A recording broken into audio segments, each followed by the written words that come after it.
Hello everyone, সবাই কেমন আছেন? আজকে আপনাদেরকে দেখাবো মালয়েশিয়ান আম। দেখেন গাছে কত সুন্দরভাবে পাইকেছে। এই আমগুলো পাইকেছে দেখেন কত সুন্দরভাবে, আর খেতেও অনেক সুস্বাদু। বাংলাদেশে তো এখন আর আম নাই, আর এখানে দেখেন আম ধরে আছে কত সুন্দরভাবে। আসলে মালয়েশিয়ায় সারা বছর আম ধরে।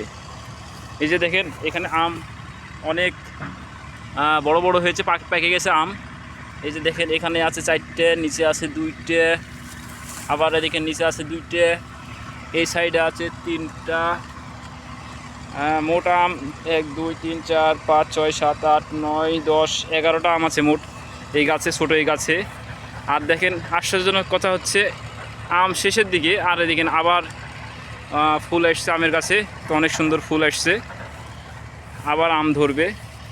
মালয়েশিয়ায় সচরাচর এইভাবেই আম ধরে, এক সাইডের আম শেষ হয়ে যাচ্ছে, আবার নতুন করে ফুল আসছে গাছে। তো অনেক সুন্দর লাগতেছে আমগুলা, আসলেই খেতে মনে হয় অনেক মজা হবে, যা বলে শেষ করা যাবে না। এই আমগুলা আশ্চর্যজনক আম। তো সবাই ভালো দেখবেন। আসসালামু আলাইকুম।